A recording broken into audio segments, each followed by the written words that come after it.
नमस्ते दोस्तों, वेलकम है आपका the ultimate Gyan rise with wisdom पर, जहां मिलती है आपको इंटरेस्टिंग और यूजफुल इन्फॉर्मेशन सिंपल और शॉर्ट स्टाइल में।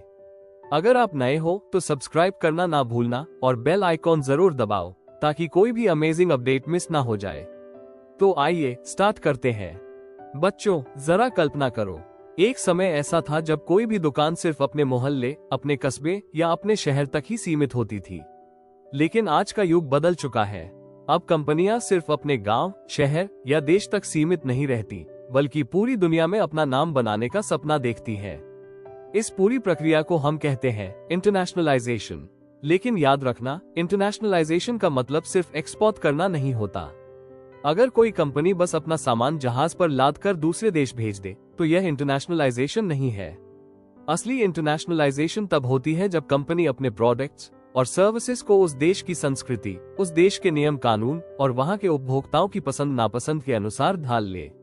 उदाहरण देखो, जब मैकडॉनल्ड्स भारत आया तो उसे समझ आया कि यहाँ बीफ खाना धार्मिक और सांस्कृतिक दृष्टि से स्वीकार्य नहीं है, तो उसने अपने मेन्यू से बीफ वाले प्रोडक्ट्स हटा दिए और उनकी जगह लोकल स्वाद जैसे आलू टिक्की बर्गर शामिल किए।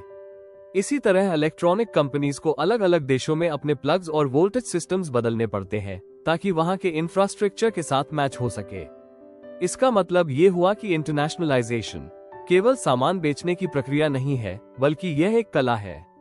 एक ऐसी कला जिसमें हमें दुनिया के हर कोने की संस्कृति को समझना और उसका सम्मान करना पड़ता है। अब सवाल आता है, इंटरनेशनलाइजेशन वास्तव में है क्या? इसे आसान भाषा में समझो। जब कोई कंपनी अपने डोमेस्टिक मार्केट से बाहर जाकर फॉरेन मार्केट में प्रवेश करती है और अपने प्रोडक्ट्स या सर्विसेज को वहां के उपभोक्ताओं की जरूरतों के अनुसार ढालती है, तो उसे इंटरनेशनलाइजेशन कहा जाता है। ये कंपनी का वो प्रयास है जिसमें वो अपने मार्केट शेयर को बढ़ाने के लिए अपने देश से बाहर निकलकर ग्लोबल स्तर पर काम करती है। कभी कभी यह डिसीजन कंपनी के लीडर्स पर निर्भर करता है। मान लो किसी कंपनी के सीईओ ने कई देशों की यात्रा की है, अलग अलग संस्कृतियों को समझा है, लैंग्वेजेस सीखी हैं और ग्लोबल पर्सपेक्टिव अपनाया है, तो उनकी सोच में इंटरनेशनल विजन पहले से मौजूद होता है और वे आसानी से कंपनी को ग्लोबल बना सकते हैं। वहीं बड़ी कंपनियां रिसोर्सेज और टेक्नोलॉजी के दम पर इंटरनेशनलाइजेशन में आगे बढ़ जाती है। और कुछ प्रोडक्ट्स ऐसे होते हैं जिनकी डिमांड पूरी दुनिया में होती है, जैसे mobile phones, soft drinks, fast food. इनका इंटरनेशनल होना अपेक्षाकृत आसान होता है, लेकिन यह इतना आसान भी नहीं होता। कई बार फॉरेन डिस्ट्रीब्यूटर्स खुद पार्टनरशिप की ऑफर लेकर आते हैं। कभी कभी कंपेटिटर्स इंटरनेशनल हो जाते हैं और एक तरह का प्रेशर बन जाता है कि हमें भी बाहर एक्सपैंड करना चाहिए। और अगर किसी देश की इकोनॉमी मजबूत है, वहां का मार्केट अट्रैक्टिव है, इंफ्रास्ट्रक्चर अच्छा है और रूल्स आसान है, तो कंपनीज अपने आप खींची चली जाती है। अब बच्चों, स्कॉलर्स ने इस पूरी प्रक्रिया को समझाने के लिए थियरीज दी हैं। पहली है इंटरनेशनलाइजेशन थियरी। ये थियरी कहती है कि कंपनियां स्टेप बाय स्टेप अपने एंट्री मोड्स बदलती हैं। शुरुआत एक्सपोर्टिंग से होती है, फिर एजेंट्स या लाइसेंसिंग का सहारा लिया जाता है, उसके बाद सब्सिडरीज बनती हैं और अंत में प्रोडक्शन यूनिट स्थापित किए जाते हैं। यानी कमिटमेंट धीरे धीरे बढ़ता है। दूसरी है उपसाला मॉडल, जो कहती है कि इंटरनेशनलाइजेशन एक ग्रेजुअल प्रोसेस है। कोई कंपनी अचानक से बड़े इन्वेस्टमेंट्स और रिस्क लेकर किसी फॉरेन मार्केट में नहीं कूद जाती।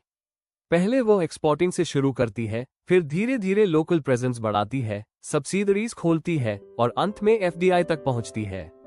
इस दौरान कंपनी मार्केट नॉलेज इकट्ठा करती है और सीखते हुए आगे बढ़ती है। तीसरी है नेटवर्क अप्रोच, जो बताती है कि इंटरनेशनलाइजेशन का असली आधार पार्टनर्स, सप्लायर्स और डिस्ट्रीब्यूटर्स के साथ बनाए गए रिश्ते हैं। अगर नेटवर्क मजबूत है तो एंट्री आसान होती है, मार्केट की जानकारी जल्दी मिलती है और रिस्क भी कम हो जाता है।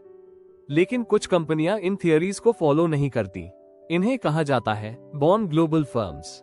ये शुरुआत से ही ग्लोबल माइंडसेट के साथ पैदा होती है। नेटफ्लिक्स इसका बेहतरीन उदाहरण है। इसने डिजिटल प्लेटफॉर्म्स का इस्तेमाल करके बहुत ही कम समय में दुनिया के 190 से अधिक देशों में अपनी जगह बना ली। अब जरा सोचो, जब कोई कंपनी इंटरनेशनल मार्केट में जाती है तो क्या वो बिना सोचे समझे एंट्री मोड चुन लेती है? नहीं, ये डिसीजन बहुत गहरा होता है और कई फैक्टर्स पर आधारित होता है। अगर कंपनी का उद्देश्य सिर्फ सेल्स बढ़ाना है तो वो ऐसे मार्केट्स चुनती है जहां डिमांड अधिक है। अगर रिसोर्सेज की तलाश है तो वह ऐसे देशों में जाती है जहां चीप लेबर या रॉ मटेरियल आसानी से मिलता हो। अगर रिस्क मिनिमाइज करना है तो कंपनी अलग अलग देशों में एक्सपैंड करती है ताकि किसी एक मार्केट पर डिपेंडेंस न रहे। ऑपरेटिंग मोड्स दो तरह के होते हैं। अगर कंपनी इक्विटी अरेंजमेंट्स चुनती है, जैसे joint ventures, wholly owned subsidiaries, mergers और एक्विजिशंस, तो उसे हाई कंट्रोल मिलता है, लेकिन इसके लिए बहुत बड़ी इन्वेस्टमेंट करनी पड़ती है। दूसरी ओर नॉन इक्विटी अरेंजमेंट्स जैसे लाइसेंसिंग, फ्रैंचाइजिंग, टर्नकी प्रोजेक्ट्स और एक्सपोर्टिंग, इनमें इन्वेस्टमेंट कम लगता है, लेकिन यहाँ कंट्रोल भी कम होता है। इस दौरान कंपनियों को एक बहुत बड़ा सवाल फेस करना पड़ता है, क्या वे ग्लोबल इंटीग्रेशन अपनाएं या लोकल रिस्पॉन्सिवनेस। ग्लोबल इंटीग्रेशन का मतलब है पूरी दुनिया के लिए स्टैंडर्डाइज्ड प्रोडक्ट और ऑपरेशंस बनाना। उदाहरण के लिए इंटेल चिप्स या माइक्रोसॉफ्ट सॉफ्टवेयर हर देश में एक जैसे ही रहते हैं।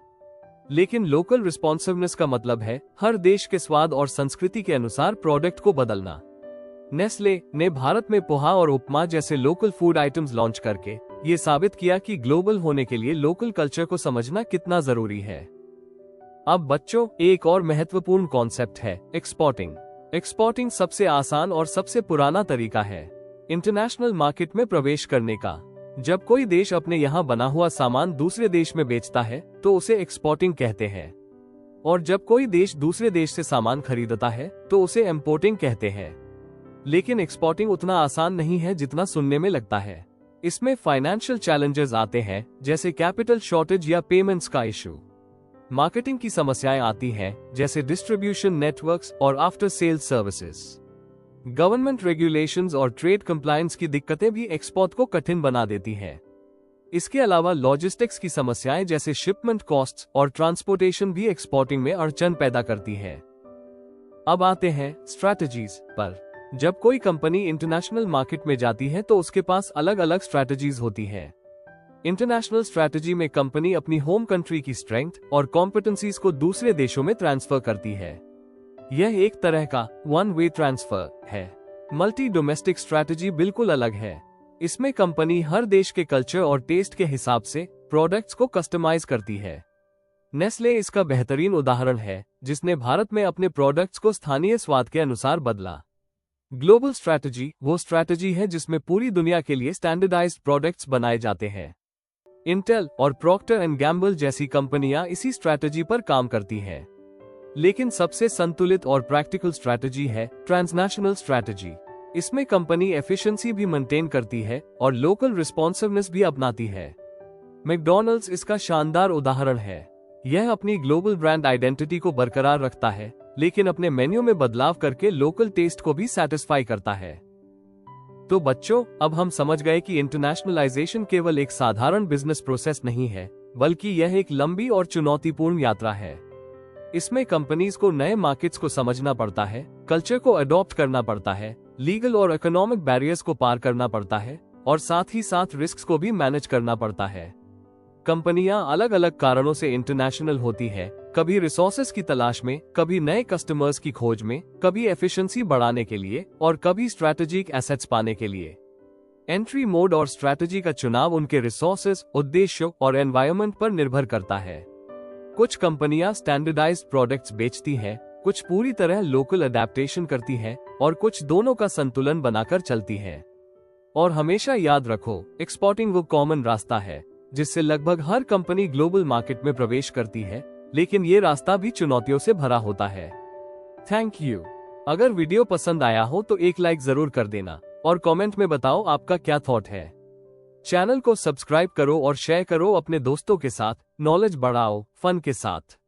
मिलते हैं नेक्स्ट वीडियो में, तब तक के लिए stay curious and keep learning and follow the ultimate ज्ञान।